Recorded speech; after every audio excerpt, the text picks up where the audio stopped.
Rodney, it looked like on film, at least from the game that we could see, that Elijah Simmons was pretty active in that game on Saturday. What led to that? What did you think of his performance overall?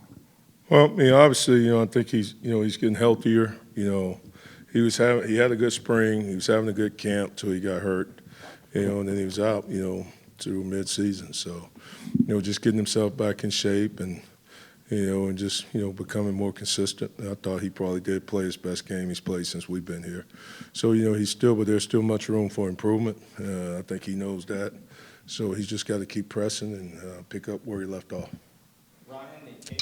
It's a lot of the same faces for Missouri's passing offense this year. Just how have you seen them watching tape improve from last year to this year? Well, obviously, with Missouri, I think when you look at him, the first thing starts with the quarterback. He's a really good football player. He has really good command presence. He can, he can lead. He can throw the ball. He's elusive. He can run. He puts a lot of stress on you. So starting with him, and then you look at their receiving core. Those are some special guys that he's got out there. To throw the ball to. You look at number 3, number 1. 7-5. They got a group of guys that are real good football players that he does a really good job of throwing the ball to, and obviously their offense is very diverse and does a really good job there. Number 7, the running back, is a physical, tough guy that does a really good job of running behind his pads. He brings his own blocker. And they're doing a good job of playing team offense. If you ask me. During fall camp, you had mentioned that sometimes with Elijah Simmons, he shows up wearing his old number. I believe it was 55, and sometimes it's number 10 that shows up at practice. As the season has gone on, have you seen it be more number 10 and be more of that new guy that he wanted to be, show up throughout the season? Well, obviously, Elijah was out most of the season, so he wasn't even out there with me. He was with the training room. So, since he's been back, it's just been, getting himself back into shape. Obviously, for a guy to be out, 7, 8 weeks, you really worry about, especially a big guy that's had a history of struggling, with gaining weight and all that. We were pleased that he didn't let it just get out of control. But still, it was still the same thing about, getting himself back into, playing shape, So, it's different than running with the trainers, with the strength staff and all that, than, getting out there actually practicing, doing the strain of football-related type thing. So, obviously, I think he's more dialed in, he's more in tune to what he's trying to accomplish. And so he's been more attentive to details. And hopefully that's just going to carry over and continue to build, and that he's getting a body of work that he wants to build upon it. I know he feels good about himself. I think he felt good about how he played, this past Saturday. So hopefully he'll go and start stacking good on top of good, and that we don't, ride a roller coaster.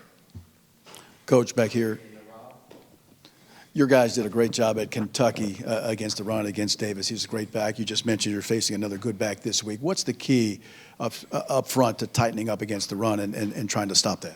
Well, obviously, coming into the game, Kentucky had one of the most prolific run games that we had faced up until that point. The running back was averaging almost 6 yards a carry.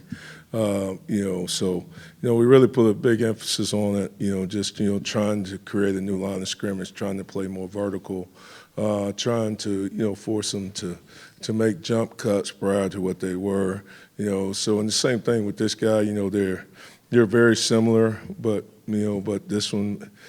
this guy may be just a tad more physical, where the guy at Kentucky was faster. But I think they both do a really good job of pressing the blocks and then just finding the soft spot, squaring up the shoulders, getting downhill. So, we've got to do a great job of playing vertical, creating knockback. We got to be able to tear off blocks. We got to keep our pads square. And, we got to tackle. We can't miss tackles. All the little things when it comes down to playing in this conference, just play a great, sound, fundamental game. Coach, you've been around this league a long time. 3 years ago, you guys got here until now. I mean, you're the top run defense in the SEC at this point. Can you just talk about the evolution, what it took to get this journey from where you were when you got here to today? Well, obviously, I think that's, compliments to the young men in the program that have bought into what we've been preaching. We're blessed, to have some really good young men. I think, they were, guys have been beaten down. It's been a long time since, Tennessee have been back, to the elite status that Tennessee's used to. So, obviously, for those guys that started out with us, the first year, for us to, win 7, games, I thought that was great, and then turn around and back it up with last year, and just seeing the improvement.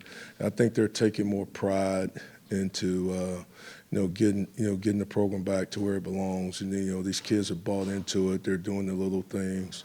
Leadership's starting to show up in the locker room, which I think anytime in this league that you have a good program, it needs to be peer led.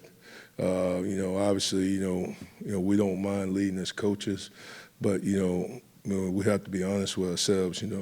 For it to be really effective, we need the kids to buy into it, and we need the kids to hold each other accountable. And I think our guys have done a much better job of doing that.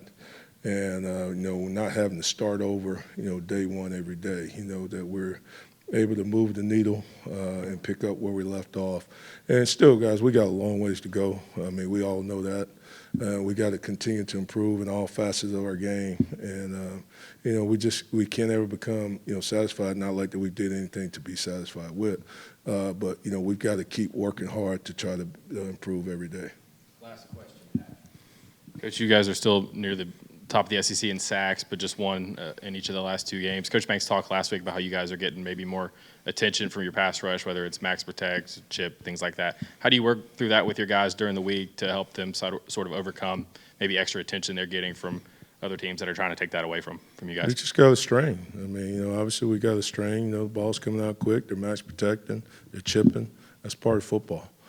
So we got to just continue to work on our fundamentals and pre-snap, see some things better. Where the back or the tight ends lined up. Expect the chip. Being able to chip the chipper. Just do different things. From a fundamental standpoint to be more efficient in what we're doing. That's a part of it. That's respect. I'm glad people do respect us. So now we got to get better. Thank you, Coach. All right. Thank y'all.